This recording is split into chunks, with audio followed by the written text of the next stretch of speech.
CBC. Welcome to a special CBC News Town Hall on the topic we're all thinking about, COVID-19 vaccines. Where are they? What's in them? How effective are they? And when can you get yours? That is the big one. 1 year, if you can believe it, into the pandemic. COVID-weary Canadians are looking for a much-needed shot in the arm. So tonight, we are rolling up our sleeves to answer your questions. Think of this as a modern-day call to arms, the largest mass immunization campaign Canada has ever seen. Our chance to save lives, the shot that gives us a shot at some kind of return to normal. For lots of people, it'll make life easier. But this is also a race against time. New variants pose new threats, and COVID-19 infection rates are still too high. Also, doesn't March 2021 look an awful lot like March 2020?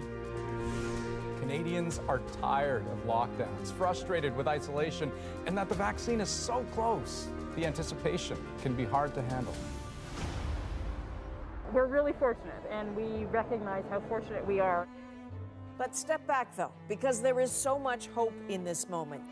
Science delivering the bright light at the end of a dark year. Rightly so, you want to know when your turn will come. Well, that timeline looks different depending on where you live. It's a patchwork rollout already plagued by criticism and confusion. And now it's about to ramp up. Millions of doses are scheduled to arrive over the coming weeks, so one by one, Canadians are lining up, masks on, 6 feet apart. A moment hard to imagine a year ago, now our reality. 1, 2, 3. This is our shot. And welcome everyone to the National Studio. This is where every other night we tell Canada's story, and tonight it's all about your stories, your questions on Canada's COVID-19 vaccination efforts. Yeah, indeed. Canadians from all across the country joining us tonight. Hey, guys, could you give Canada a good wave here? Hello. There we go. Watching, they'll be interacting, of course, with us tonight through screens, as we are all so accustomed to doing these days. Also with us, helping get some answers, Dr. Madhu Jawanda, a family physician in Vancouver and member of the Surrey South Asian COVID Task Force. In Toronto, geriatrician Dr. Samir Sinha. We also have infectious diseases specialist Dr. Alison McGeer. And from Montreal, Dr. Fatima Kakar, a pediatric infectious diseases doctor. Because, Adrienne, we've got lots of questions about kids, too, a whole range. About kids, from kids, those are always good questions. Yeah. All these questions have poured in through emails, through text, through video. More just keep coming. So you can send them through Facebook, Twitter, and to our email, covid@cbc.ca. Yeah, so questions, we love to get them, and we're going to get right to them. Brenda joining us live. Brenda Marriott, hey, how are you doing? I'm great, thank you. Nice to see you. What is your question for our doctors? I am wondering if the vaccination schedules set out by the provinces are likely to change with the approval of the new vaccines. Right, because we have 4, essentially, down the pipeline, approved here in Canada. Dr. McGeer, can you take that one on? The timelines have already shifted to some extent.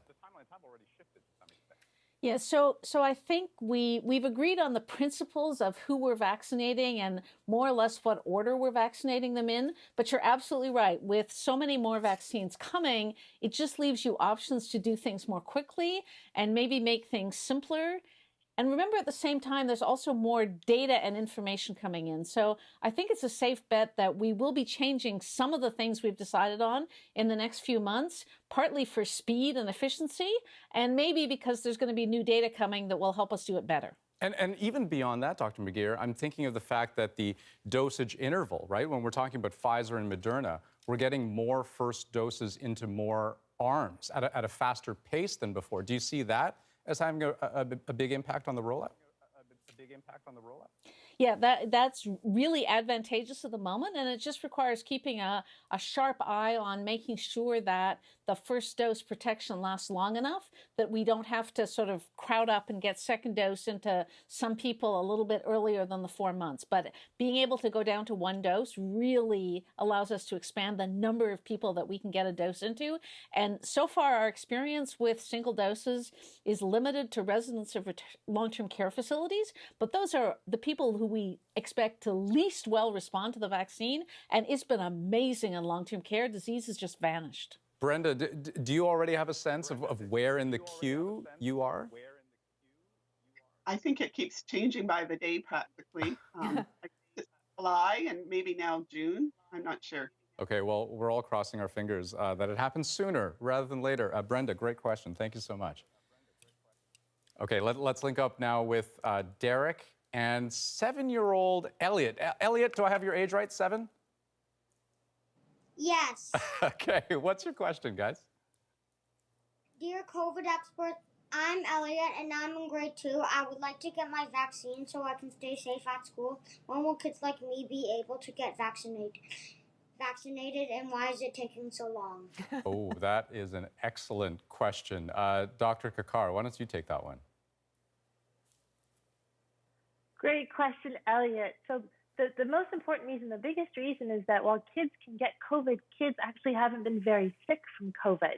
So it's actually been pretty amazing. It's almost like a mild cold, or many kids haven't had any symptoms at all. So before we give kids a vaccine, we absolutely have to make sure it's safe. So we're doing clinical trials, and those have actually started, and we're going to look to make sure that it's very safe. But until we know that it's safe, because kids aren't being hospitalized and very sick, we're not going to give you guys the vaccines right away until we're absolutely sure they're safe for you. Dr. Kakar, are we in a position to kind of look into crystal balls and figure out when we might realistically expect children to get the vaccine?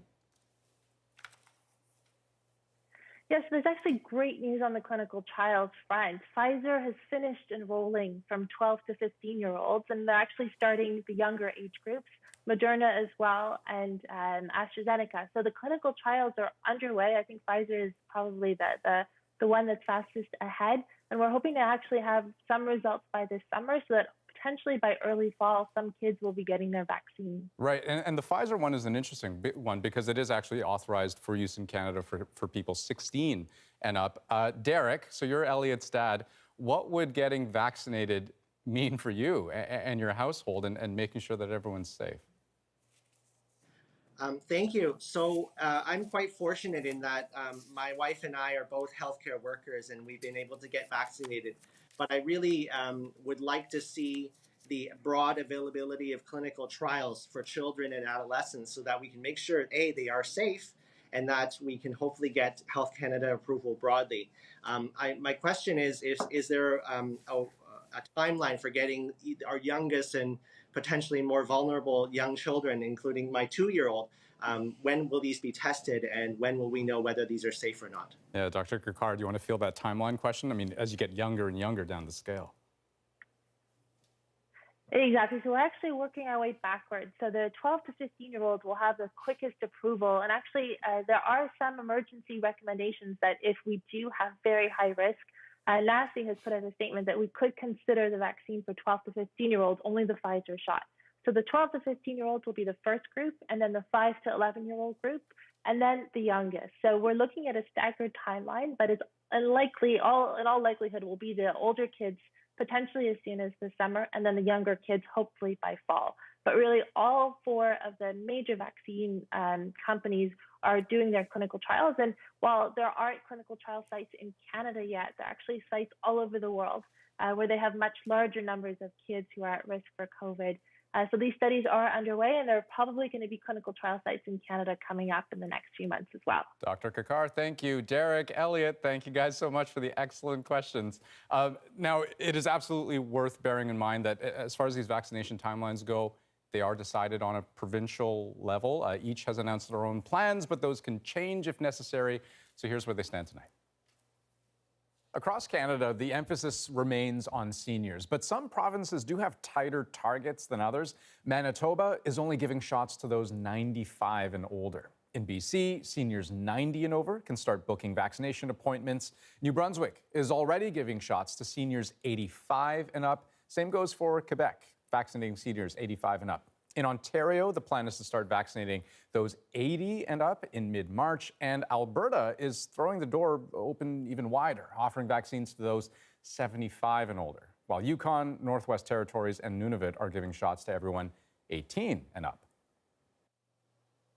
And speaking of Yukon, you know, this is a live shot from Yukon right now. That's a vaccination clinic.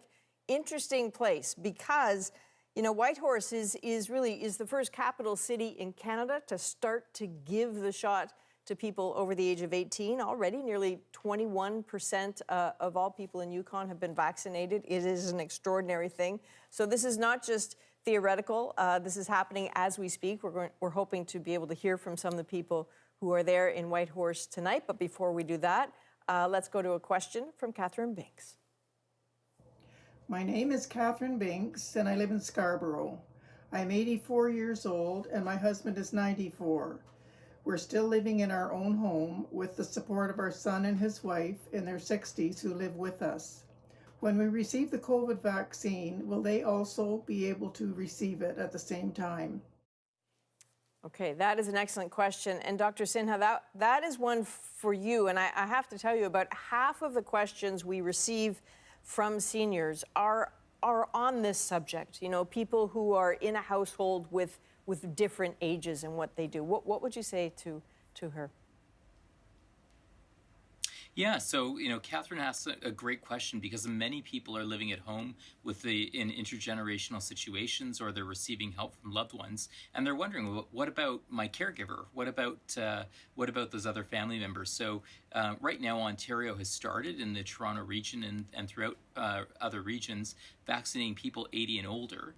What we do know right now is that the plan for the rollout is that starting in April or just thereabouts, they're going to start inviting people who are actual caregivers for example, people like Catherine and her partner, so that they would be able to be vaccinated as well. But otherwise, we're going in an age-based format. We're going from oldest to youngest, and then we'll be starting to concentrate on people who might also have chronic conditions. So the key advice I give to everybody is we're not necessarily vaccinating an entire household at the moment. We're vaccinating the people with the highest risk first, but certainly it's always good to keep up to date on the public health unit's guidance, just to see whether you qualify based on age or comorbidities. If you have an illness or condition that might qualify you sooner. I'm curious, Dr. Sinha, how alive that conversation is about the households, because I think about the stress level of trying to book one person for a shot, trying to book 2 or 3 or 4 and getting them there and standing in line and coming back and doing it again. That takes an enormous toll on people. So I'm wondering how much of an incentive that is to have that conversation about vaccinating households. Well, it's an interesting proposition. I have couples, some, one who's in their 90s and one who's in their 80s, and they're saying, wait a minute, they can get vaccinated, but I can't. And wouldn't it be more efficient if we all just went down together? And heck, my caregiver brought me here. Why can't they get the shot now? Because I want to protect them. I had my 98-year-old who tried to negotiate with me yesterday from the vaccine center saying, could you talk to them here and tell them to vaccinate my 60-year-old caregiver? So, I mean, people are asking really good questions, but the key is right now, we don't have enough vaccine for everybody. And our goals right now are to save as many lives as possible and protect as many people from ending up ill and in hospital and potentially dying. That's why, again, right now, we're trying to vaccinate by people based on risk. But soon enough, we're hoping that Catherine and her entire family in Ontario should hopefully be vaccinated before the end of the spring. All right, Dr. Sinha, thank you. I totally get the impulse to try to negotiate. I mean, when you're anxious, you do whatever you can. And yet at the same time, I mean, we've been waiting for how long now, right for a vaccine? Only a little while longer, as I think, what the prevailing wisdom is these days. Hey, let's go back to our live virtual audience. Jean-Marc, you've been standing by, one of the many people, I'm sure, with your brain full of questions. We've got time for one. What have you got? Well, yeah, my name is Jean-Marc. I'm from Aurora, Ontario. My main question is, does the vaccine prevent or limit the shedding or spreading of the virus? That's so excellent question. Dr. McGeer, why don't you take that one? Yeah, you're right. Another really good question, and one that we still don't have absolute numbers on. So when the original studies were done, they were just done about how well this vaccine prevented disease. because it's much more complicated and difficult to do trials that ask whether it prevents transmission. So now we're waiting to see for what people call real-world data. We're observing what happens, and we're asking whether there's evidence that people are less likely to transmit when they get sick. And that evidence is coming in, and it's telling us what we expected, which is that, yes, when you've been vaccinated, the risk that you will transmit to other people is reduced. We just don't have a solid number on it yet. And so that's why you're still hearing public health officials being reluctant to say it's okay if you're vaccinated to take your mask off. It's okay to have contact with other people, because we still don't know how well the vaccine prevents transmission. So for people who are lucky enough to be vaccinated, you need to take pleasure in the fact that you've been able to get the vaccine, but still be really conscious of the need for you to protect others by maintaining social distancing and wearing your mask. And hopefully by the time we get to lots more people being vaccinated in the next few months, we'll know that you can't transmit disease when you've been vaccinated, Right. and we can get rid of the public health restrictions more quickly. But Dr. McGeer, I guess, like, if you look down south, I mean, clearly there's enough evidence for the Americans to feel comfortable in saying, hey, it's okay if you have two vaccinated people, for example, getting together. Would you expect that to kind of light a fire under the Canadian government to make a similar sort of declaration? I don't, I'm not sure we should be looking to the Americans for how to manage COVID, okay? I'm sympathetic to if you have had vaccine, and you'll notice that they're still pretty restricted. It's okay, if there's two of you and you've both been vaccinated, you can touch each other briefly, okay? So it's not a whole opening up of society, and I do think, in the same way that I know it's taking the patience of Job for everybody to wait their turn for a vaccine. I think we also just need to wait a little longer until we're sure. The last thing we want to do is, set off another fire and overcrowd our intensive care units in our hospitals again when we're so close to getting the vaccine out. Fair enough. Jean-Marc, great question. Indeed. So let's go to a question that has come into us online. It's from Gay Coburn. Let's have a little look at this. To speed up the vaccination process, is there a plan to open clinics on a 24-hour basis? I get that question. Dr. Chawanda, what would you say to that? I think that's a great question. And right now, there are no plans due to the vaccine supply. However, moving forward, BC is prepared to go to 15 hours. I know there's talk in Ontario of 24 hours, but again, vaccine supply. Once we have that vaccine supply, I think all public health officials and government officials would be totally on board to vaccinate as many people as quickly as possible, and also to accommodate people who aren't working the traditional hours that vaccine clinics are currently open. So I think it's a great idea moving forward, and again, depending on vaccine supply. So Dr. Chawanda, you're a family doctor. Are these the sorts of calls that you're getting at your practice, or people saying, I will be there at 3 a.m.? Oh, absolutely. Lots of calls about the vaccine and various questions. And I think it's important as healthcare workers for us to answer those questions to help reduce vaccine hesitancy and get as many injections as we can into all Canadians. Okay, so just a totally unscientific survey here, Andrew, for our Zoom audience. Hands up, if I may, if you would be willing to get up in the middle of the night to go somewhere to get a vaccine. Well, there you go. Yeah, well, basically they're all up. Mine is up too. Right. Yeah. Okay. So lots more to come after the break. That's right. So a lot of the ground has been covered. We're going to try to do a lot more. The frustration of people who are trying and failing to get the shot is something that we are hearing a lot, but there's also joy in this, right? So the joy of knowing you're going to get it, the joy of actually getting it. So let's have a look at that, a look at what this is all about. We'll be back in 2 minutes. I got my COVID-19 vaccine. It was a wonderful experience. I was looking forward to it. So afterwards, I decided to go on a frozen lake to do Bhangra dancing. I wanted to celebrate that hope. Getting the vaccine, I was feeling that it is not for me, it is for everyone. Like it is creating hope for the whole humanity.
Well, welcome back to our special town hall on COVID vaccines. Let's go to Whitehorse. Whitehorse is, of course, where people are being vaccinated right now. It's the first capital city in Canada to offer those vaccinations to people over 18. Paul is standing there. So, Paul, nice to see you. I know you have a question for our doctors. What's on your mind? Hi, my name is Paul Jacobs, and I was just kind of curious why we're getting the vaccine and the travel restrictions and restrictions into visiting friends in the home isn't being lifted, and it doesn't look like there's anything in the near future for it. Just kind of curious about that. Okay, Paul, thank you. Before I put your question to Dr. Juanda, it seems that it's -5 where you are and you're in short sleeve shirts. You okay there? Oh yeah, it's nice out. It's from where we come from. It's we come from colder weather, so this is nice right now. And have you had your shot, Paul? Yes, I just currently had my first shot. Ah, congratulations. Well done. Okay, to your question, Dr. Juanda. Well, I think all of us would love to travel, but we can't travel. It goes against our public health guidelines. And the reason is we don't have enough Canadians vaccinated. So the risk of transmission is really, really high. We don't want to spread the disease. We want to keep it within our own space. We don't want to take it to other provinces, to other people's homes. My parents live in Edmonton. I haven't seen them for over a year. I am fully vaccinated now, but I would never, ever leave my city to go and potentially take an illness to another province or to elderly parents. So to keep all Canadians safe until we hit herd immunity, which is a number that we like to say 70 to 75%, we really can't talk about lifting travel restrictions. And really it's about keeping all of us safe. So I like to see it as no one is safe until we're all safe. And we do need that community immunity to open up borders and open up travel restrictions, even within our own country. Okay, thank you. That's hard to hear, eh, Paul? Yes, it's very hard to hear, yeah. Okay, but you've got your shot. You're well on your way. All right. All right, thank you, Paul. I can hear, so. Okay, let's take a quick look at the state of the vaccination campaign across the country, the overall situation here. After a slow start, things are speeding up, but lots of folks will still tell you not fast enough. Just over 2.5 million doses have been administered. Only about a third of those people are fully vaccinated, receiving both doses. That's 1.5% of the population, mostly seniors. And it's a pace that mostly holds true no matter where in Canada you go. We don't have all the data from Quebec, but Ontario is roughly 1.9%. Alberta, a hair over 2%. BC, around 1.7%. Now, some of the provinces with fewer people are doing a little better. Manitoba and Saskatchewan both over 2%, PEI over 3%, but the rest of Atlantic Canada under 2%. The North is the outlier.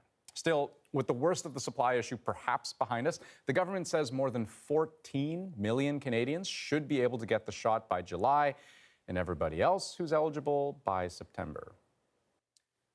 That date, that month, can't come soon enough.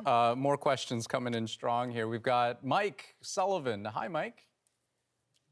Hi, Andrew. Hey, what's your question? So I'm a senior. I'm 68. I live in Stratford, Ontario.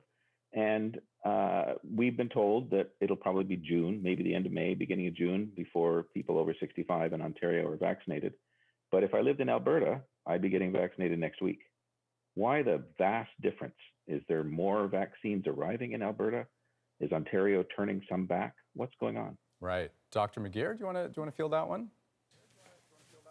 So yeah, this is one of the hardest things about being part of a federation, right? We don't have one health system. We don't have one set of rules about how we're distributing vaccines. And of course, we also don't have population ages distributed in the same way, so that there are some provinces like Ontario and British Columbia that have older populations than other provinces like Alberta. So proportionally, there's just more of us old folk in Ontario, and that slows things down a bit. I do think one of the things that I think the Vaccine Task Force in Ontario is trying to do is to underpromise so they can overdeliver. So I'm hoping that at 68, you're not going to have to wait until June. It'll be a month or maybe 6 weeks. And I totally get the fact that that feels like forever. But it will be gone. It will be over. And we can't make the vaccine distribution identical everywhere across the country. So we're going to have to live with, I think, non-trivial variation from place to place about exactly what order people will get done in. And the best you can say is, at least it's all coming.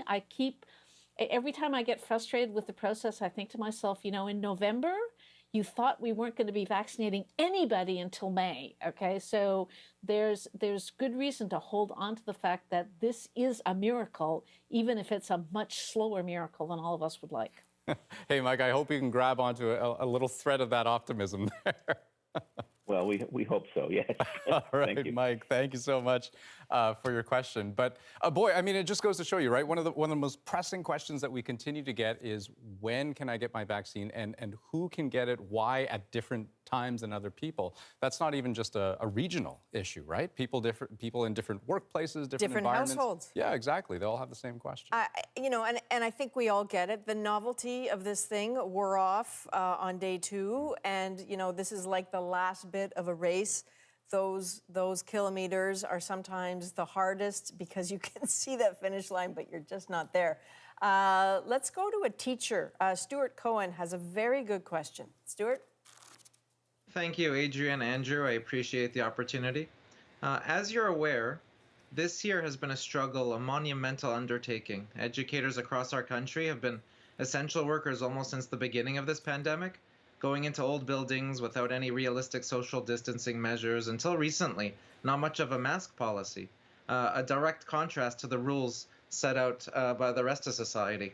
My question to the panel is, Once the most at-risk population is vaccinated, and with the chance that decision makers start to listen to the recommendations given by scientific and medical professionals, do you recommend that the provinces prioritize all our deserving education workers, daycare staff, primary, secondary teachers, who have been working on the front lines of childcare from the start of the pandemic at great emotional and medical risk to themselves, their loved ones? Thank you. Okay, Dr. Kakar, that is a very passionate Stuart from Montreal. What would you say to him? Okay, so I think it's possible.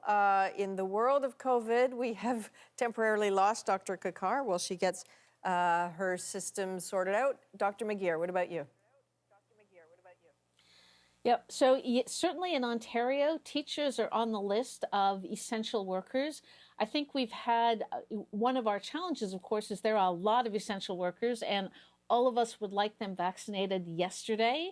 And all of the education workers are clearly a priority, as are, grocery store workers and TTC drivers and many other people who, carry the responsibility of seeing and being exposed to lots of different people every day. So yes, absolutely. Teachers are on the list of essential workers. People are working very hard to try to arrange to get essential workers and deliver it, fairly and equitably and yesterday, if we can, to all of those essential workers. So yeah, teachers are definitely on the list. Very briefly, Dr. Kakar, now that we have you back, can you give us a sense of how teachers have fared during this pandemic in terms of their health? Yeah, so in general, teachers have been isolated and getting sick occasionally from COVID, but the biggest issue is the constant on and off. So being in contact, being off school, and just the constant struggle that this year has been online versus in person. So it has been a real challenge for them. And I can tell you that as a pediatrician, we really appreciate the effort that all the teachers have made to keep kids in school, because it's been so essential to the mental health of children and their well-being. So as pediatricians, we're going to do everything possible to push that teachers get their vaccine, get on that essential priority list so that we can keep them healthy as well as the children. Stuart, I see you nodding. Does that answer it for you? It helps. It's been a huge undertaking at so many levels.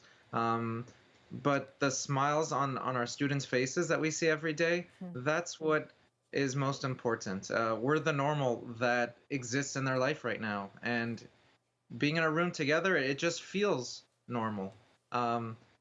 Otherwise, we're all on our own. So let's hope that it will come about. Thank you for all you do. Thank you. We've got lots of questions coming in live. Also questions sent in to us beforehand. Here's one of them from Elaine. I have a question about vaccination for immigrants. Everything on the news is about Canadians, but there's a lot of us here who are not Canadians or permanent residents. A lot of students, for instance. I'd like to know if we're in line to get vaccinated and when and where that will happen, or what we should do about vaccination. Yeah, so that's a really important question. Dr. Sinha, do you want to take that one? What are the requirements? How does it work? Yeah, so it's an excellent question because, of course, we have a lot of people here who are working and who are from other countries. We have people who are studying here. And so right now, we're making it very clear to folks that while we're saying Canadians, we're basically saying everybody who's here in Canada.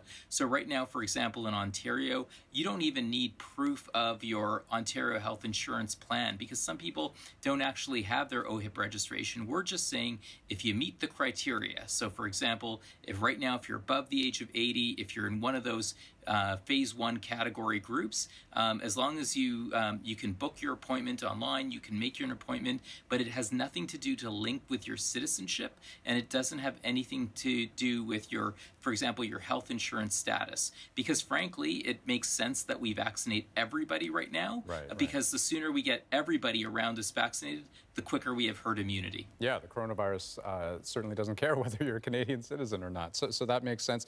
We've got another question coming in from Samantha. Have a listen. I'm in Yellowknife, Northwest Territories. I'm a third-year nursing student at Aurora College through the University of Victoria. I've been lucky enough to assist with some of our vaccination clinics, and noticed that some individuals still remain reluctant to receive their vaccine. What is something you would recommend saying to these individuals to reassure them? Dr. Jawanda, I suppose, I mean, the answer would change based on what the hesitancy is rooted in, but how do you tackle that sort of thing? I have done a couple of vaccination clinics, and I get questions from my own patients almost every day about this. And you're absolutely right. There's not like a one fit answer. So you really do have to have a discussion as to what they're hesitant about. What are they worried about? Are they worried about the side effects? Are they worried about if they're trying to get pregnant or if they're of childbearing age? So you really just have to educate and address their individual concerns. I have found that in all of the patients that I have had the privilege to talk to and counsel, the hesitancy disappears once they know the facts and all the science-based evidence, and they feel good about it, and they all go on to get their vaccines. Well, yeah, so I think it's just about talking to people and helping them out. And clearly, there's a lot we don't know, but a lot we do know, right, Adrienne? Thankfully. All right, so lots more of your questions still ahead. We'll be right back.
All right, welcome back to the National Studios, where we are taking your questions about your shot, if you've had it, what you're waiting for. And we're going to go live now to Stephanie, who joins us. Stephanie, I gather you're a mom to 11-month-old Isaiah. I'm presuming your little one is completely passed out right now. He's sleeping, thankfully, so I'm going to leave him right where he is, yes. Perfect. What is the question that you have for the doctors? So yeah, he is only 11 months old, and we were wondering how are vaccines deemed safe enough to trial on babies? Dr. Kakar, that seems tailor-made for you. Yes, great question. So it's actually going to be quite a while before babies get a COVID vaccine, and it's really for two reasons. The first, and I think it's the best reason, is that babies really haven't been sick from COVID. So we've had hundreds of babies who've had COVID, but at most they get a fever. Some have had absolutely no symptoms at all, and it's really remarkable, but they don't have the same manifestations. They're not as sick as adults. So before we give them anything, we absolutely have to make sure it's safe. And the second reason is that the immune system of a baby is so different from an adult, because babies essentially get protective, what we call antibodies, from their moms when they're in utero. So for the first 3 months of life, babies are very much protected. So any vaccine we give, we really have to check. Okay, so poor Dr. Kakar, we keep losing the essence of her signal, but I think you got the essence of her message there, Stephanie, which sounds like you don't need to worry too much. Have you been worried? I have been. I mean, obviously I'm pro-vaccine, but you know, when there's a new vaccine that is just coming out and there's still so little known about it, you do worry for yourself and for, like she said, those with such fragile immune systems. So, yeah, her answer helped, but definitely there's still some worry. Yeah. Okay, Stephanie, thanks very much. And you know, these questions are all totally valid to ask, and until we get answers that you can understand, people being apprehensive. Yeah, well, and valid even just from a population standpoint, right? Because when you think about not just babies, but children more broadly, so I'm a parent, I have 2 kids, but it also occurs to me that you don't really even get close to approaching herd immunity unless you start vaccinating children in this country. That's sort of an important piece of the puzzle. So I'm glad we're getting the questions that we're getting. These are all really smart. Let's go to another one. We've got Ahmed Hussein joining us right now. Hi, Ahmed. Hi. Hey, what's your question? My question is, as the government looks to speed up vaccinations, to what extent can it prioritize for the residents in high-density neighborhoods that are disproportionately impacted by COVID-19, who are also mostly multi-generational families, and many of them are essential workers, to achieve more targeted immunization approach? So that's a really smart question. Dr. McGeer, you're nodding your head on this one. What do you think? Yeah. Well, yes, you know, I can't speak for cities across the country, but I can speak for what's happening in Toronto, which is that Toronto Public Health and the vaccination clinics are looking very carefully at how to deliver that. So one of the things that's happening is in large apartment buildings with a high proportion of older adults, the mobile vaccination clinics are actually going to go door to door through the apartment buildings so that people don't even have to leave home. Many of them obviously are older, may have difficulty with mobility, so we can deliver vaccine directly to them. And the placement of our vaccination clinics in the city is going to try to make it easier for people who live in those areas to be able to get to vaccination clinics and access them. And every day or two, somebody rolls out a new idea about how we can make this work better for our highest risk neighborhoods and for our essential workers. So I think you're going to see lots of creativity in the next few weeks about how we can really reduce the barriers to those people getting vaccinated. And Dr. Jawanda, what's your sense of that question from where you are in your part of the country? Because here in Ontario, I mean, there's a heavy regionalization of the rollout, right? 34 distinct public health units, all with their own plans. How do you see it? I think Ahmed asked an excellent question. I think the goal of dispensing all this vaccine is to put the brakes on the virus. So when we have known hotspots, we have essential workers that are at higher risk. They're in jobs where they have to congregate.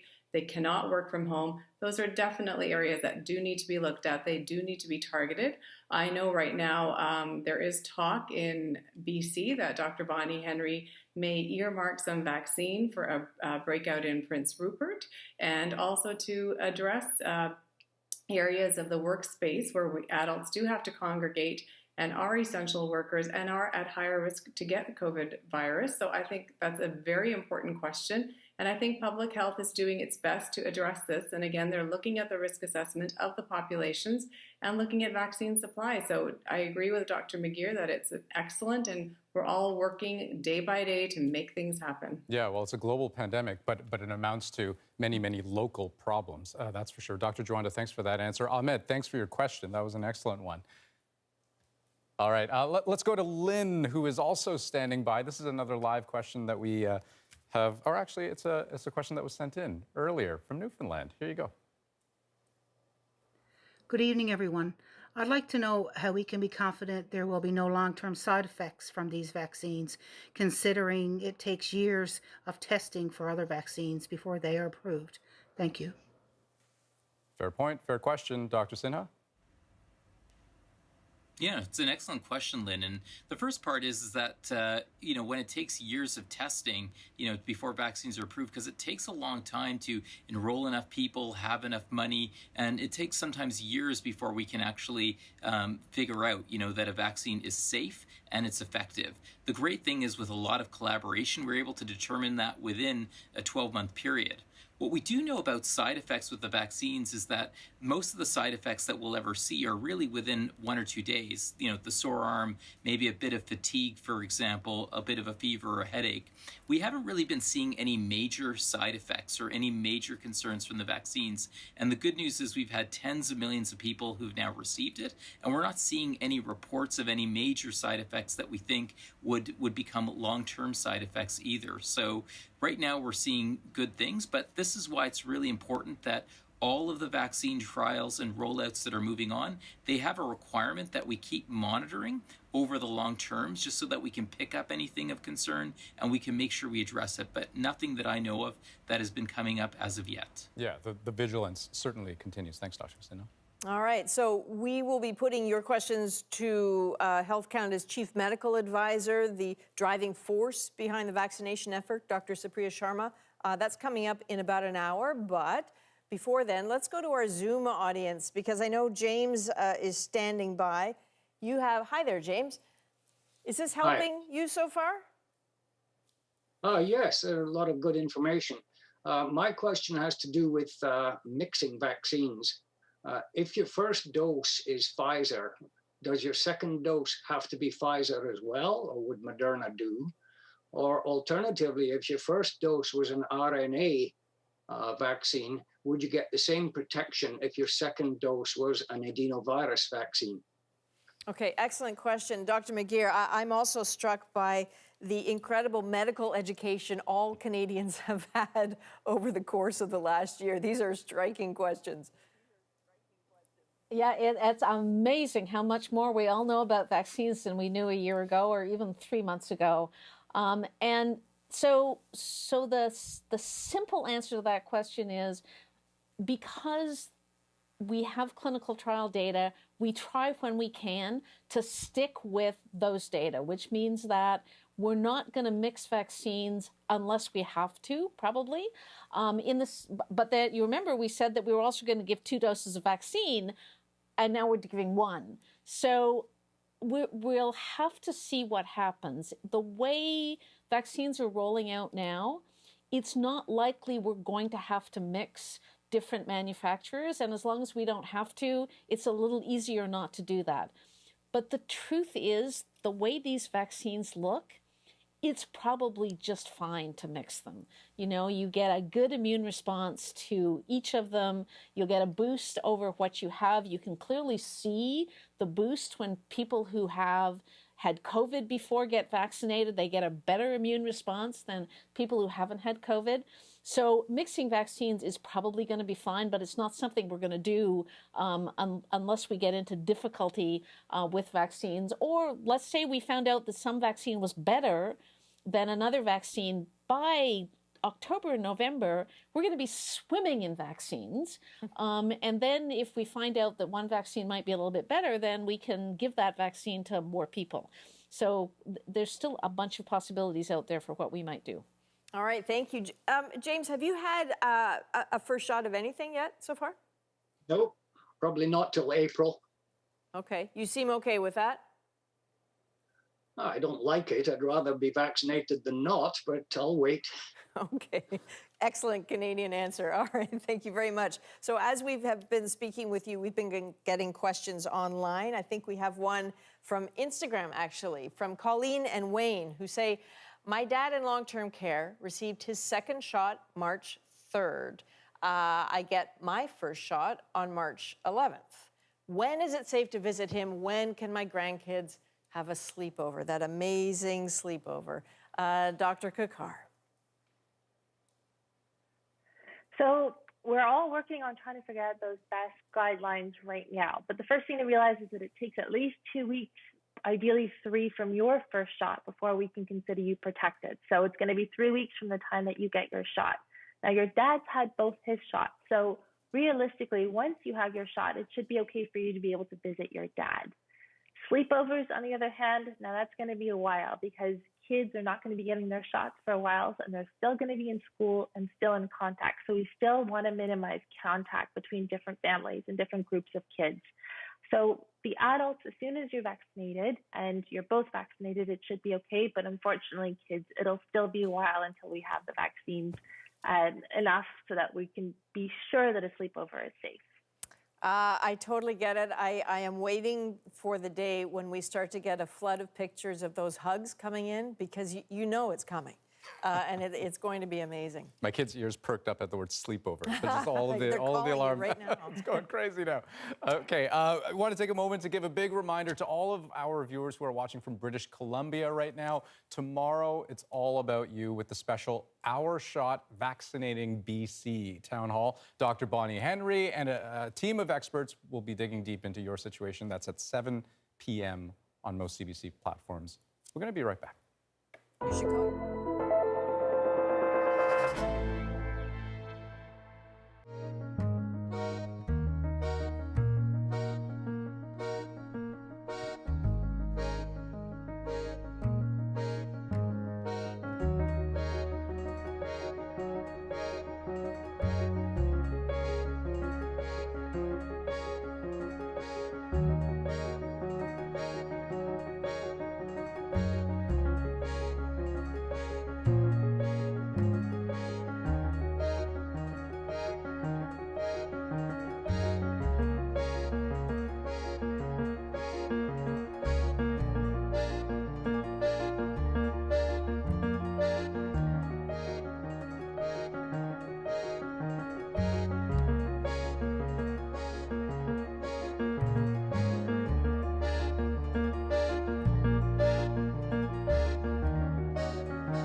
All right, welcome back to the National Studio. We want to, if we may, we want you to come on a trip with us because we're going to go to Whitehorse, because standing by for us, a very happy Jared and a very sleepy Ella outside the Yukon Convention Center. Jared, you're just about to head in to get your shot, I gather.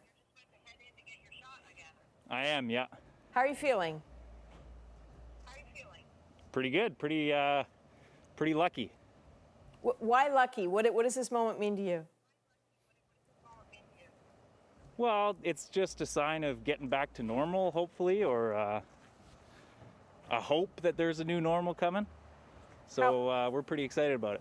How has this experience been for you? Like, what do you feel like you've had to go through?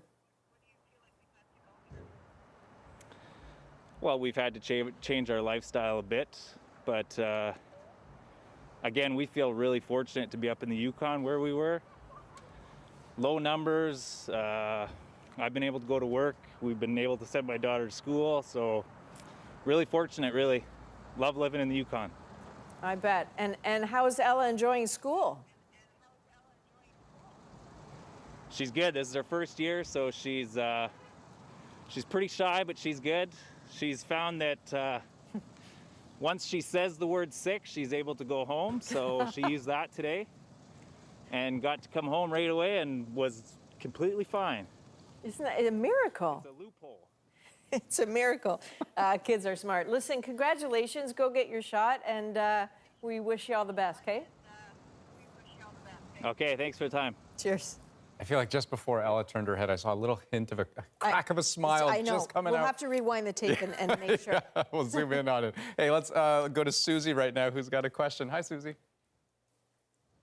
Hi, I'm Susie Golding from Oakville, founder of the COVID Long Hauler Support Group Canada. I'm a long hauler myself, and I have a question regarding long haulers. If our body's initial immunological response to COVID put our immune systems into overdrive, how will it react to a protein that's supposed to mimic an immune response?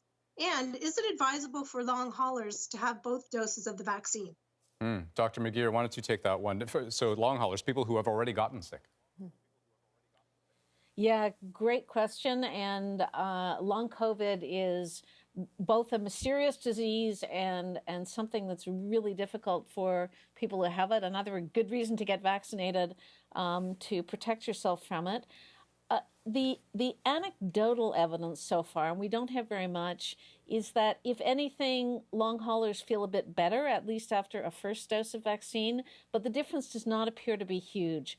There are studies running now looking at vaccination of long haulers and what happens to them. One in Canada called Can COVID, organized by Dr. Chang out of the University Health Network. But we still don't have very much information. And so I think each individual long hauler needs to make that decision with their physician about whether it's best for them to get vaccinated or not. It is true that the vaccine stimulus you get is different than the infection. You actually get better stimulus of antibodies to spike. So on balance, it's probably a sensible thing for long haulers to get vaccinated, but it really needs some careful thought. Okay, Susie, thanks for the question. And I mean, clearly a lot of these decisions that have to be made on an individual level are discretionary decisions that need to be made in conjunction with medical professionals. For sure, but you know, a lot of compassion for the long haulers because listening to Dr. McGeer, there's a lot of research to come, and they are really suffering. Don't go anywhere. We are about to start hour 2 of Our Shot, a national virtual town hall, and we'll start with a look at the day's biggest stories. And we want to hear from you, so send us your questions to covid@cbc.ca. We'll put as many as we can to our doctors, including Health Canada's Chief Medical Advisor, the face of the federal vaccination effort, Dr. Supriya Sharma. Hour 2 of Our Shot starts right after this.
Good evening, I'm Andrew Chang. And I'm Adrienne Arsenault. Tonight, we are putting Canada's COVID vaccines under the microscope. You've got the questions, we've brought the experts. It's our shot, a special town hall.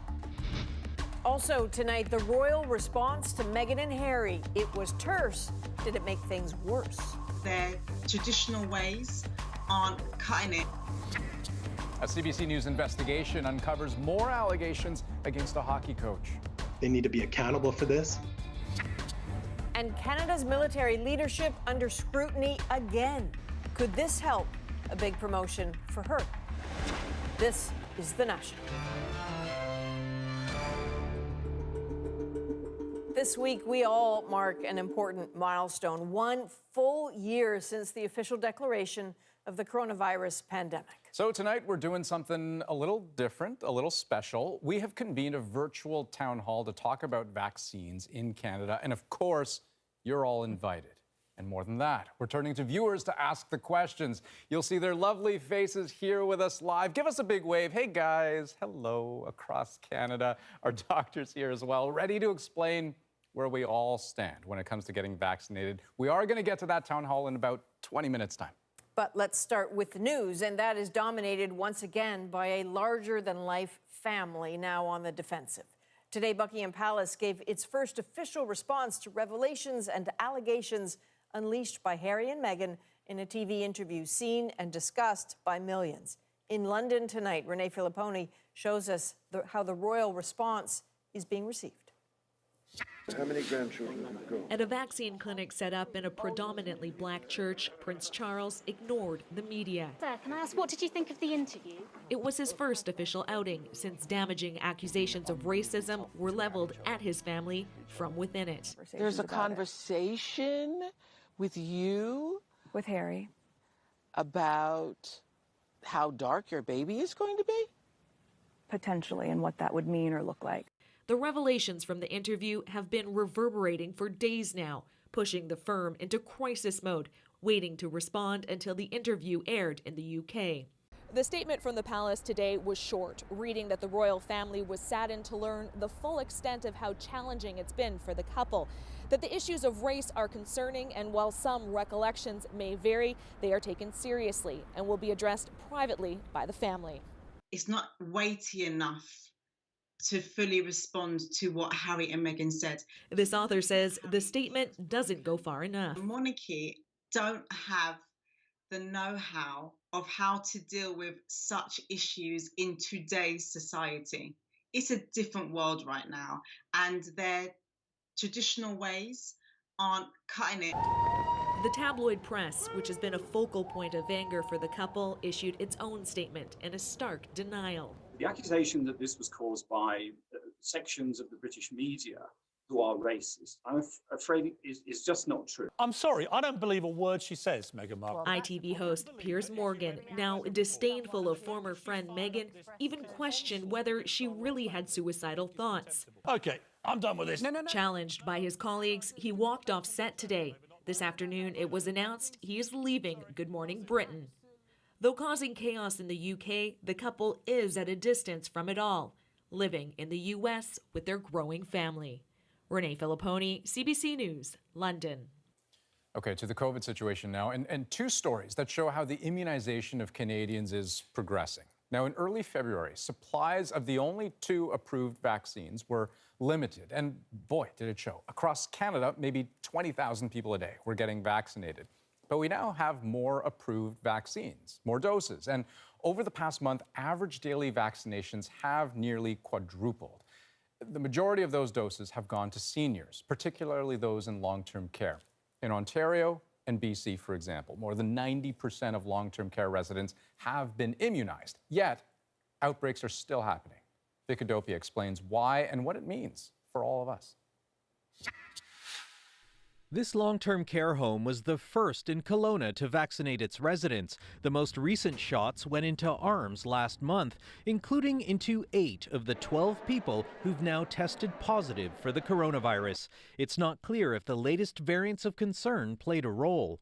And this serves to remind us that while we are very confident that vaccine is very effective and prevents particularly severe illness and death, it doesn't necessarily mean that all transmission will be stopped.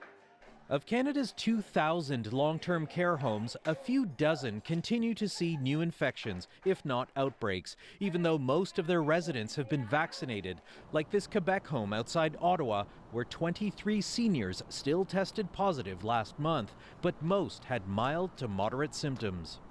What we do not know, and there's still limited evidence, but it is evolving, we'll get more, is how vaccines prevent transmission.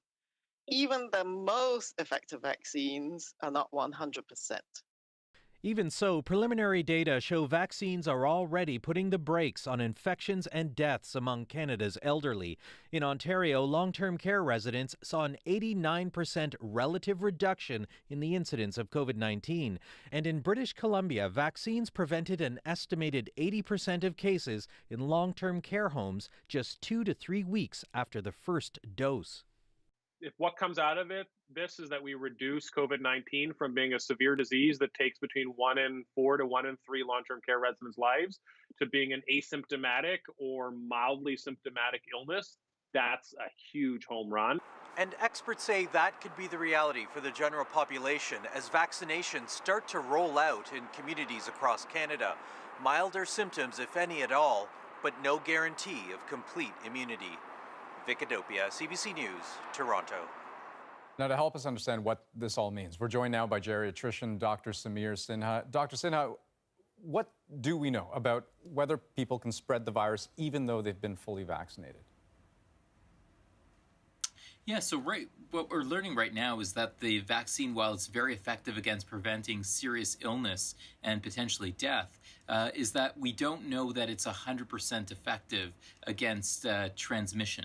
And that's why we know that it's actually showing that it's reducing transmission or that ability to pass that virus from one person to another, but it doesn't completely eliminate it. And that's why we're still saying that even if people are fully immunized at the moment, we still want everyone adhering to public health precautions because we know that we can still transmit the virus while enough of it's circulating around. Right, and then how do you continue to strike the right balance? Because I'm thinking once long-term care homes have completely completed their vaccinations, should they start allowing visits from loved ones who have also been vaccinated?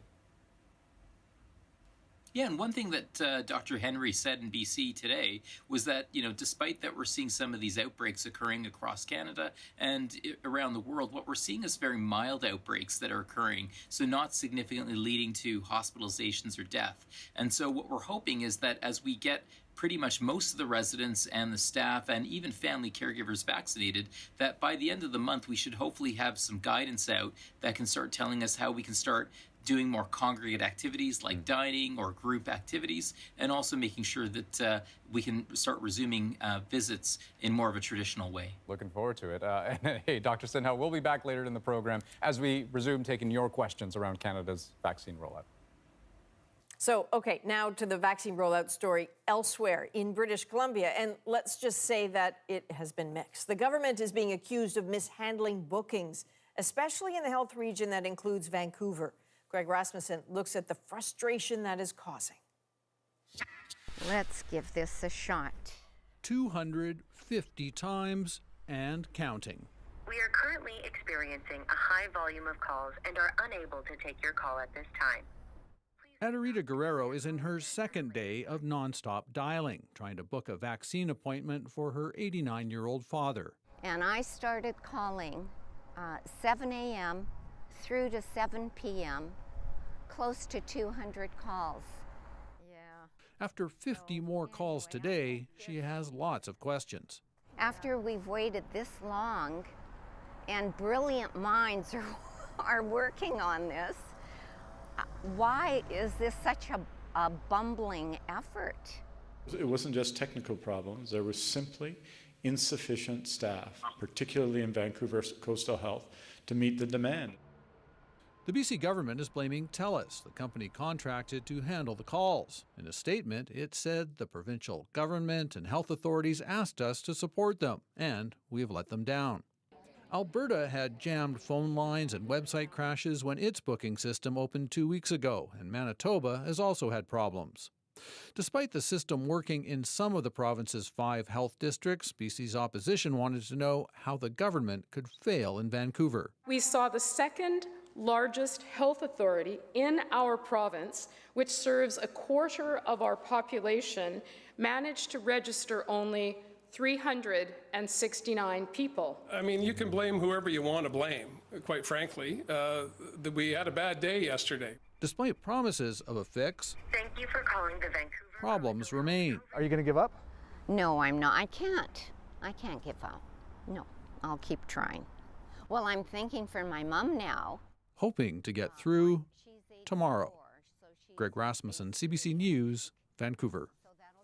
Well, the federal body that issues vaccine guidance in Canada currently doesn't recommend the AstraZeneca vaccine for seniors, but Quebec says it's giving it to them anyway.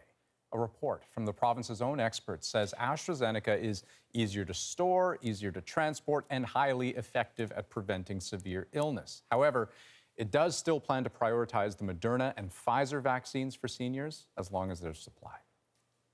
More disturbing allegations have emerged about junior hockey coach Bernie Lynch under investigation in Ontario for sending inappropriate messages to a player. As Jonathan Gatehouse tells us, parents of an Alberta team say they too asked for Lynch's behavior to be investigated. I'm so angry. For months, this billet mom raised red flags about a close, controlling relationship coach Bernie Lynch had with a junior A player who was boarding with her. We're not identifying her to protect the player, whom she says would spend 12 hours a day, 7 days a week with his then 65-year-old coach, often alone at his apartment. I felt as though my player was being groomed. I feel like he felt he had no other choice because his hockey career was in the hands of Bernie Lynch. Lynch's behavior was a big concern in this small town. And in January 2020, parents and billet families wrote a letter to the Western States Hockey League outlining their fears about his relationship with the player. He cries a lot and has slipped into a depression. He refuses to wash his underwear at the billet family's house and takes them with him to Bernie's. These are serious accusations, and we encourage you to please investigate further. Please. The letter also said Lynch verbally abused and hit other players, and they felt their complaints to the team owner had led nowhere. In a statement to CBC News, team owner Axel Axman said he spoke to the player in question, who, according to Axman, insisted nothing inappropriate was happening with his coach. The owner also said he spoke to Lynch about his demeanor with players on multiple occasions. Lynch declined an interview but told CBC News the allegations against him come as a surprise and disappointment and called it a smear campaign. As for the WSHL, it sent the letter to Axman but didn't appear to take any additional action. In reference to the allegations, Commissioner Ron White told CBC News, should someone have credible facts backed up by proof, then someone has been sitting on that proof. It shouldn't happen. That response isn't good enough for the parents who came forward. The WSHL needs to speak up. They need to be accountable for this, and so does the Edson Arrows. He's hurt a lot of people, and it's got to stop. But Lynch didn't stop at Edson. When the season ended in March 2020, the coach left town, onto another team. So, Jonathan, just listening to this, did anyone in Edson look into Bernie Lynch's background when they hired him as coach? Well, Axel Axman, the team owner, says the Arrows did their due diligence when they were hiring Lynch. They had the RCMP run a background check and reached out to the most recent team he had worked for. And Axman told us that Lynch was forthcoming about a police investigation into his conduct in the late 1990s, which looked into allegations that he had had an inappropriate relationship with a young player in Saskatchewan, but didn't result in any charges. And they made the decision to go ahead and hire him. All right. Thank you, Jonathan. That's Jonathan Gatehouse from the CBC News Investigative Unit. Well, for the first time in Canada's history, a woman will become second in command of the armed forces, part of a major shakeup in the top ranks of the military. I am very pleased to see a strong woman in the vice chief position for the first time in Canada's history. Lieutenant General Frances Allen is moving into the role of Vice Chief of the Defense Staff, overseeing day-to-day administration of the military. She's replacing Lieutenant General Mike Rouleau. It comes as the military faces a deepening crisis at the very top of its chain of command. Just weeks ago, Admiral Art MacDonald stepped aside as Chief of the Defence Staff, a job he had just gotten, facing an investigation into allegations of sexual misconduct. His predecessor, General Jonathan Vance, is also facing allegations of sexual misconduct. And tonight, more allegations of misconduct in the senior ranks of the military. CBC News has learned a senior officer in charge of human resources was himself investigated decades ago. Tonight, his case is being looked into. Ashley Burke brings us the exclusive details. He's the commander in charge of all military HR. This team, this military personnel command team, they care. I care.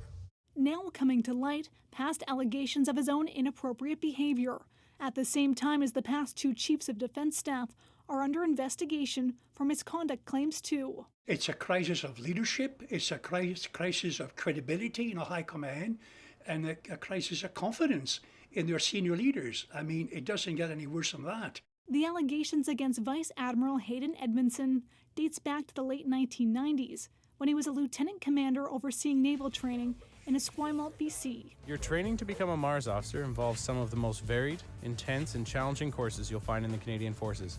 Sources say an investigation was launched into claims of inappropriate behavior with subordinates. Aye, aye, sir.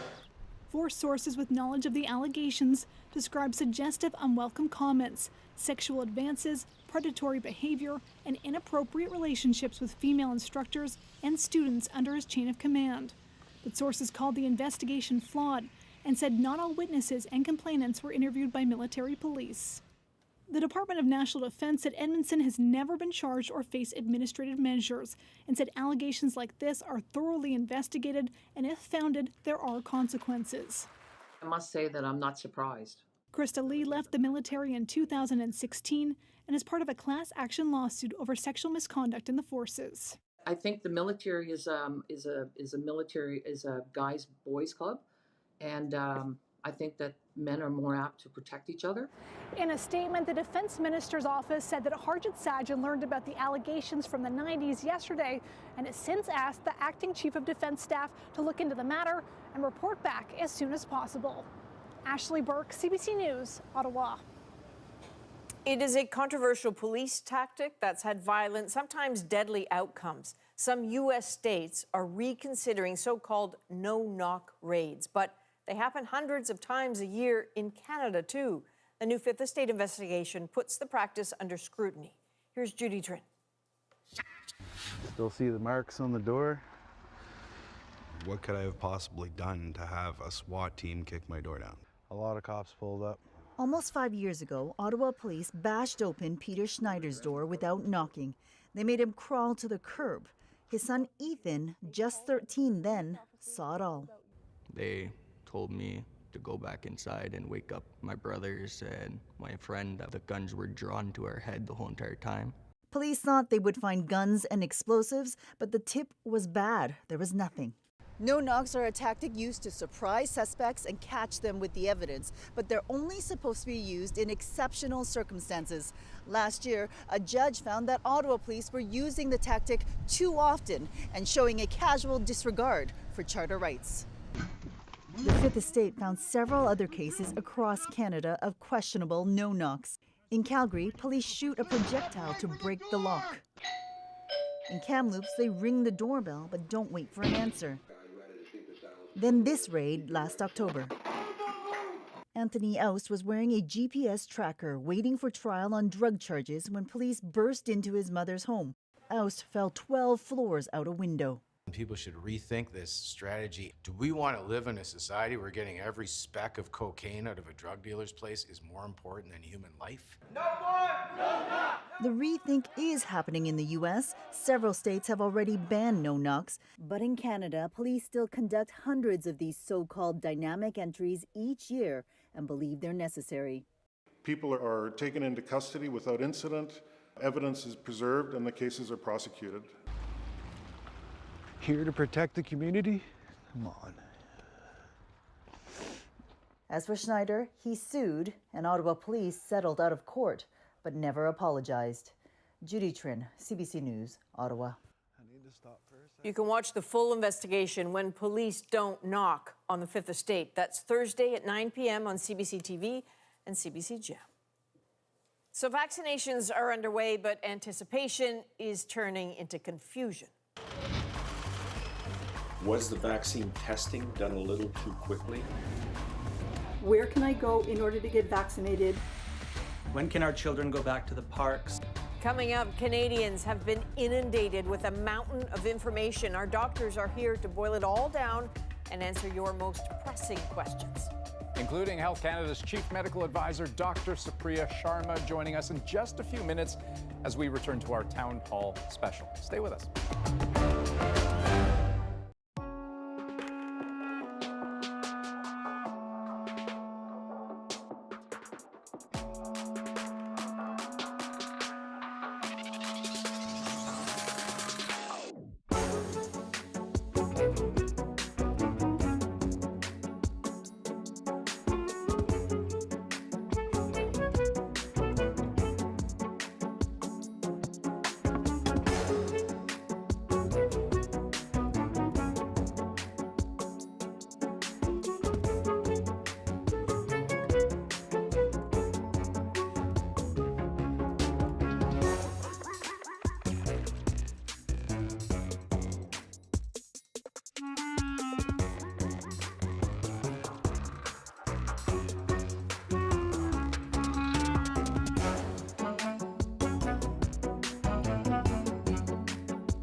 Hey, welcome back to our special town hall edition of The National. Canadians are joining us from across the country as we focus exclusively on COVID-19 vaccines. Your questions have just been pouring in over the past week, so we're just going to get right onto another one from our virtual audience. We have Marguerite joining us. Hi, Marguerite. What's your question? Hi. My question is there real scientific data on extending the time for the second dose of the vaccine? Right, an extension to the interval to 4 months, as we've seen recommended by NACI. Dr. McGeer, can you take that one? Yes, absolutely. Certainly for the first 3 months, there's very good evidence that one dose it's not quite as good as 2 doses, but it's better to give 2 people 1 dose each than 1 person 2 doses. Whether it goes out to 4 months, we're still waiting to see. We haven't had that long. So people are still reserving judgment about whether we're really going to stretch the interval to 4 months or make it a bit shorter. But yeah, there's good reason public health people are doing that. Right, not settled science yet. Marguerite, thanks for the question. That's great.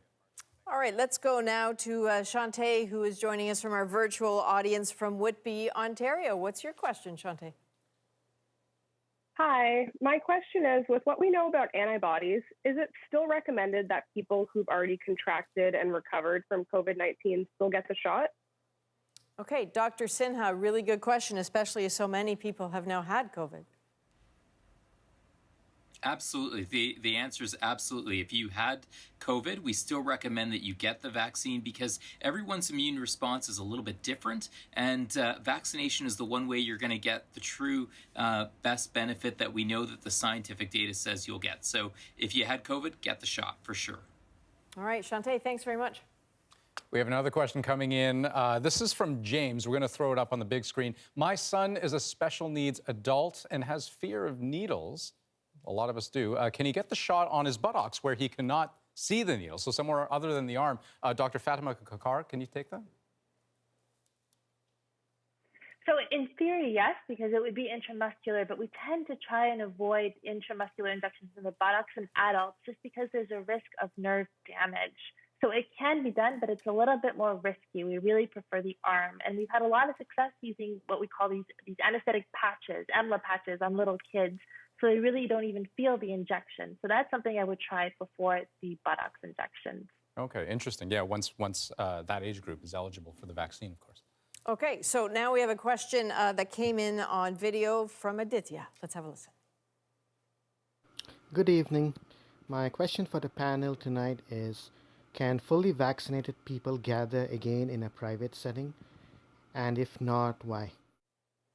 Dr. Juanda, there's so many versions of that question we keep hearing, understandably. What would you say? Well, I totally understand what he's saying. We'd all love to get together again. Once you have been fully vaccinated, I mean, theoretically, it's probably okay, but realistically, we do have to follow public health guidelines.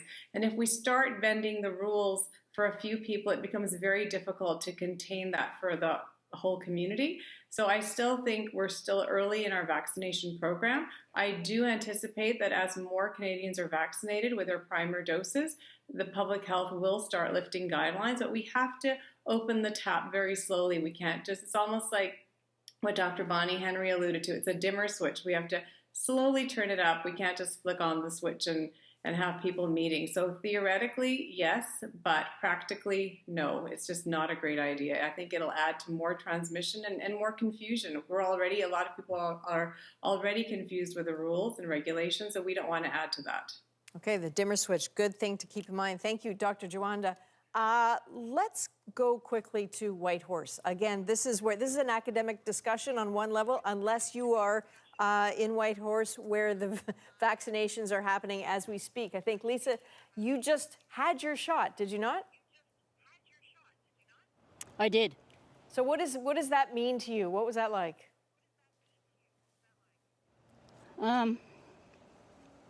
Just grateful. Grateful to live here and to be able to get our vaccinations to protect my friends and family.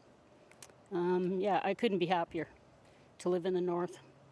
Lisa, what have you had to sacrifice during this time? Well, just not being able to see your friends and family regularly. You know, wondering if everyone is okay. I think that's been hard. It's a year now, and so to be at this point, to be able to get our vaccination and hopefully get back to a point where I can visit with everyone, I can hug my family, that would make everything. Is there something emotional in that moment when you get the shot?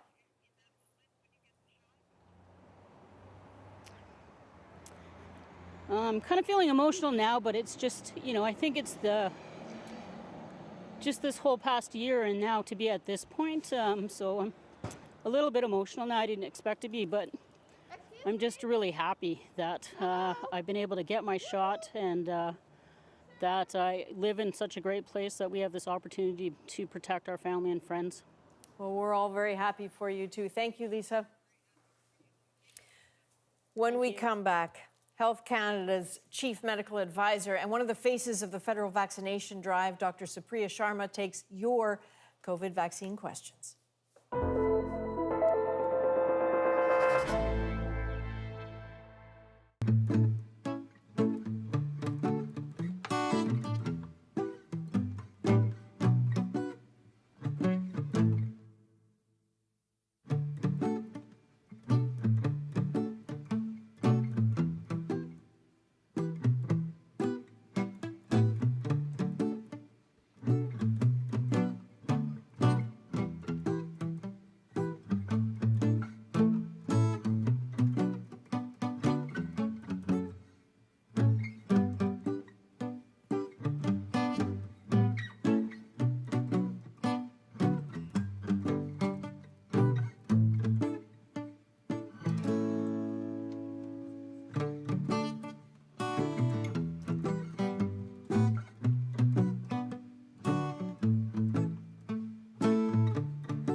Welcome back to our special town hall edition of The National, all about your vaccine questions. So let's put some of those questions to Dr. Supriya Sharma, the Chief Medical Advisor for Health Canada. She is steeped in the data.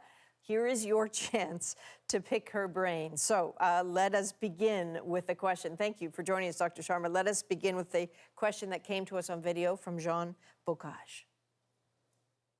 Hi there, this is John Bocage calling from the Wasauksing First Nation near Parry Sound, Ontario. And I'm looking forward to getting the vaccine as soon as it's available. But I'm wondering, was the vaccine rollout, was the vaccine testing done a little too quickly? Is there a chance that there's going to be a problem with it in the future? Because most vaccines take years, and this one took less than a year to get developed and approved. Dr. Sharma, that is a question that we get quite frequently. What would you say to John? Well, I think it's a really good question because, you know, as John said, we're accustomed to having vaccines developed over years and then having a Health Canada review process that in and of itself takes about a year. But here we are a year in from this pandemic starting, and we've got 4 vaccines, 5 if you count the Serum Institute of India one, already approved. So of course the question is, well, what corners were cut? And I really want to stress that we absolutely did not cut any corners when it comes to the development or the review. So, as soon as we knew that virus was out there and there's a potential for vaccines, all of the international organizations got together and we took what we knew about coronaviruses and this disease and we said, okay, so when we look at the development process, are there phases of this that can be skipped? And ultimately we decided no. There was enough unknowns that we wanted to make sure that all the companies went through all the steps that were needed to develop the vaccines. And then because of that, we do our review. So, the question is, then why is it shorter? Well, it's shorter because of the development time. So there's a lot of downtime in developing vaccines. So whether it's researchers waiting for grants, whether it's waiting for one study to finish before you start the other. But the biggest thing is that it often takes a long time to do the clinical trials because it takes a long time to recruit people in. All of that went incredibly quickly. And then even on the Health Canada side, we put dedicated teams together. We put, we've got teams that are only working on each vaccine. And so we actually did the same number of hours. We used the same standards that we would for any vaccine, and we just did it in a much shorter period of time. So what I would say is that we just basically crunched everything down to a really tight timeline because of how urgently we needed these vaccines. Okay, that's important. We need people to digest that. We have a question from our virtual audience from Asana. Hi, I'm Asana from Toronto. I'm currently 5 months pregnant. So I wanted to get your thoughts on COVID vaccine for pregnant women and if there's one that you recommend. Thanks. Asana, thank you. I totally understand the urgency of a question like that and the anxiety behind it, Dr. Sharma.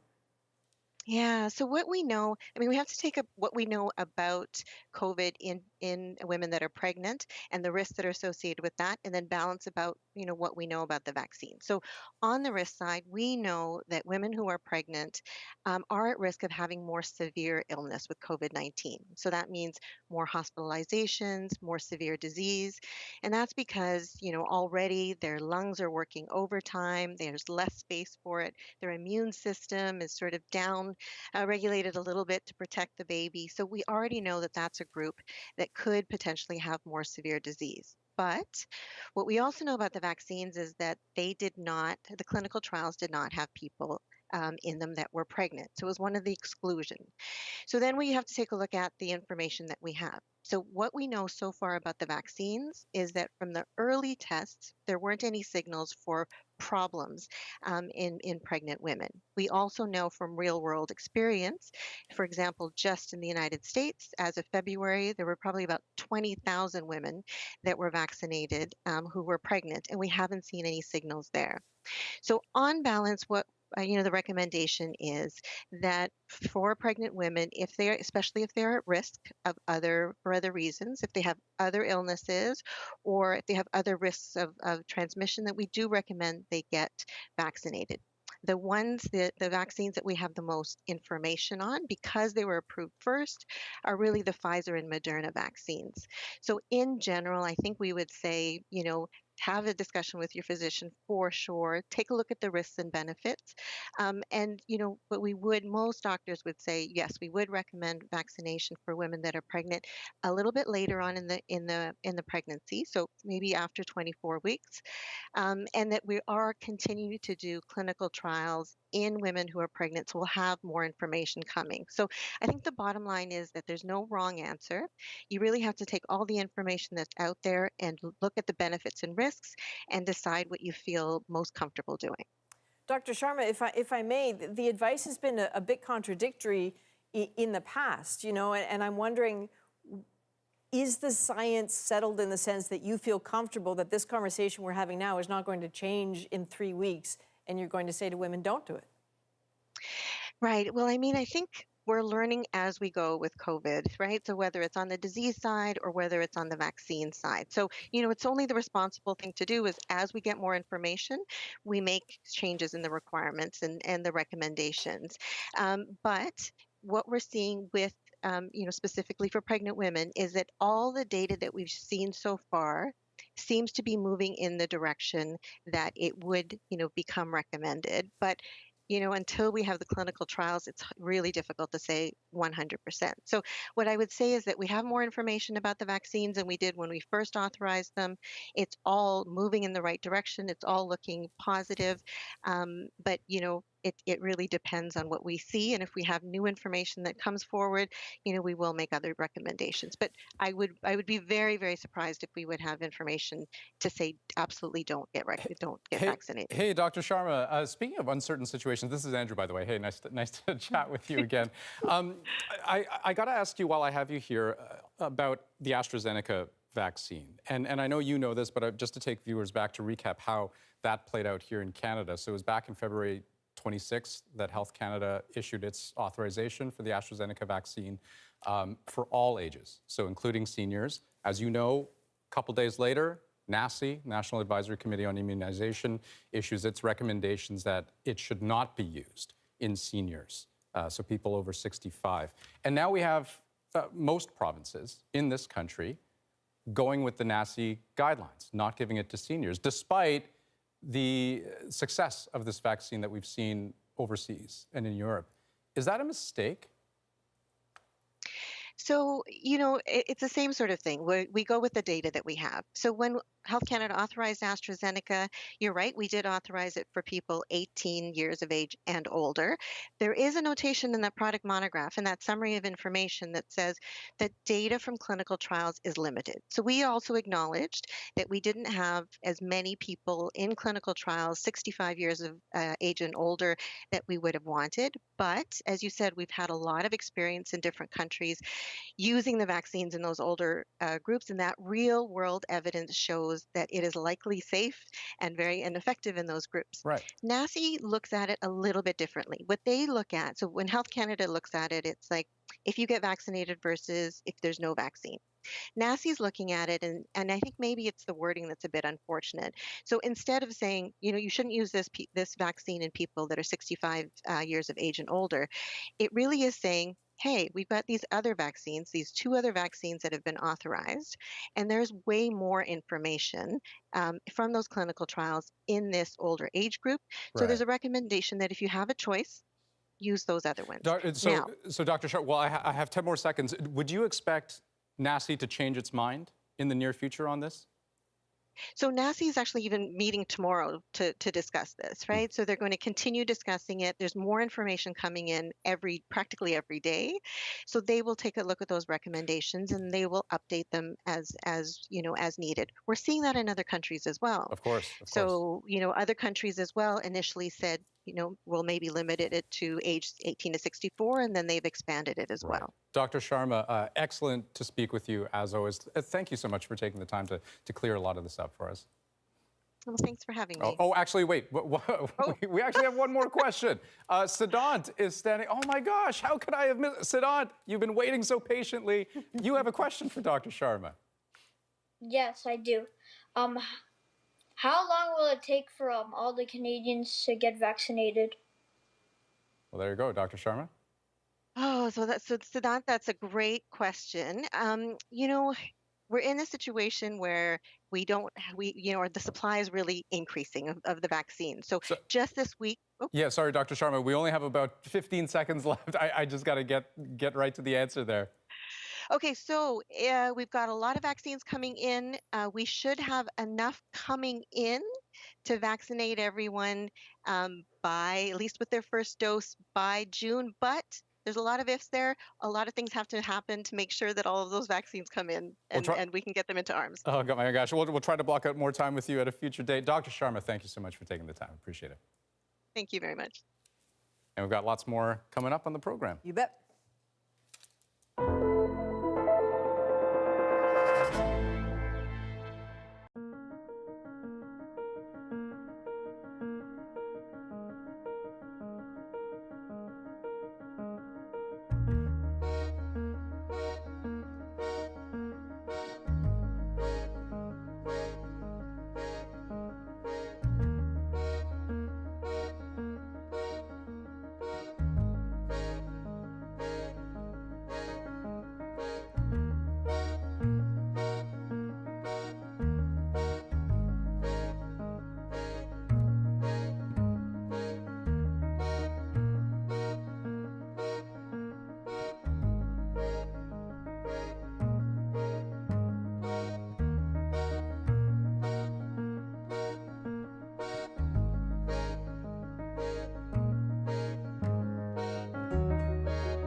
Hey, welcome back to our National Town Hall, where we are taking your questions and putting them to the experts. Questions about the vaccines in this country. This one's coming in from Levi here. I'm going to read it on the big board. Can you please tell me, Dr. Kakar, this will be for you. Can you please tell me what summer this year will look like? Hopefully hot. What do you think?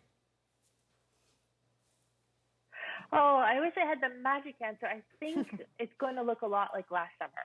So the good news is that we're going to be outdoors. Things are going to be opening, restaurants, terraces. We're going to be able to gather, but we're still going to be maintaining some element of distancing. So I don't think we're going to have big crowded festivals and music festivals. And I think international travel is still going to be very limited, but it's going to be like last summer. And the more we're outdoors, the less virus is going to spread. So I think we're going to have actually a very good summer. And we're going to cross our fingers that we have enough people vaccinated over the course of the summer so that everything's okay by fall. Yeah, of course. That's the big point there. That would be fantastic. Let's go now to our Zoom audience. Emily, I think you're standing by. I know Emily. Emily is just coming back into the Zoom room, as it were. But you know what? I'm going to ask Emily's question for her. I hope you don't mind, Emily, which is, how will we know when we have reached herd immunity? Dr. Sinha. Yeah, that's the, there's not going to be a magic day where all of a sudden, Theresa Tam is going to say to us, okay, we can mask off, hug each other, do everything we want. Generally, we like to say that we want to reach a level of community protection where about at least 80 to 90% of our adult population is vaccinated, so that at least 80% of our overall population. So just like we don't know when we're going to have this vaccine approved for children, we want to make sure as many of us are vaccinated so we reduce the risk of transmitting this and reducing the risk of us getting potentially sick and harmed by this. So it's not going to be one day, but we're going to gradually reach that stage where we feel that we've reached enough of that level where we can then start relaxing restrictions and going back to what we thought was normal before. Okay, Dr. Sinha, thank you. And there she is. There's Emily. I hope you heard Dr. Sinha's question. Answered it basically for you? Yeah. Okay, thank you, Emily. Okay, we'll be right back with more of your questions. Stay with us.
Welcome back to our national town hall, where we are taking your excellent questions and putting them to the doctors to try to help us through this. And we have a question to go to now on video. It was sent to us from Kevin Loring. Hi, my name is Kevin Loring. I live in Metcalfe, Ontario. And my question is, when will all of the pandemic restrictions be lifted? When can our children go back to the parks and play with other children without wearing masks? And when can we gather again in theaters to see live events or to watch a movie without having to social distance or wear a mask? Okay, thank you, Kevin. So that is probably the most important question of this whole thing, which is, when is this pandemic over? Dr. McGeer, your smile is the broadest here, so let's go to you. Well, yeah, and the answer is really frustrating, which is the only answer I have is not soon enough. As we just heard Dr. Sinha say, this is going to be a slow progression where as we get more people vaccinated, we're going to be able to back off gradually. And it's going to be one of those things where one day we'll kind of wake up and say, well, look at that. Okay, I can hug people. My kids can play in the park. But it's going to be a slow process. It's going to be a gradual process. It depends on vaccine supply. It depends on how many people get vaccinated. Depends on what we decide to do about travel. So still too many unknowns to be sure. I'm hoping for the end of this year, but that's just a guess. Okay, Dr. Kakar, about 15 seconds to you. Quick thought. I'm optimistic because outdoors in the summer is such a low risk for transmission. So really, I expect children will actually be able to play in parks and be outdoors without masks. It's just we don't want them still to be hugging each other and too close to each other and giving each other high fives. So not normal play, but regular play very soon, I hope. Listen, I'll take any play I can get. Thank you very much. We will be right back.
Hey, welcome back, and that's it. Thank you so much for joining us tonight. My gosh, big thank you to our doctors, Dr. Jawanda, Dr. Sinha, Dr. McGeer, Dr. Kakar, of course to Dr. Sharma for joining us earlier, and to our lovely virtual audience. There they are, waving today. Thank you for all of your brilliant questions. It's been incredible. Send us pictures when you get vaccinated, okay? Do you promise? We want to see them. Before we go, though, we wanted to ask, what will your moment be once you get the shot? A few Canadians have some ideas on what they want to do once they're fully vaccinated. So tonight, we're bringing it back to you. What some of you hope your moment after the shot will be is our moment tonight. I'm looking forward to hugging my son and my friends and doing the things I love to do, like going to plays and museums and just having a meal in my favorite restaurant. After vaccination, my sister and I hope to move to New Brunswick, where we're building a home. I will be able to take my son to his soccer and swimming programs. I know it's pretty cliche to say that we're all in this together, but we really are. And I want to do my part to help protect my community. I'm really looking forward to going to a ball game with 20,000 of my closest friends. The thing that I am looking most forward to when all of this COVID is finished is being able to hug my family, my friends. I guess you didn't realize just how much you miss that contact with people. Once this is over, this is going to be the best.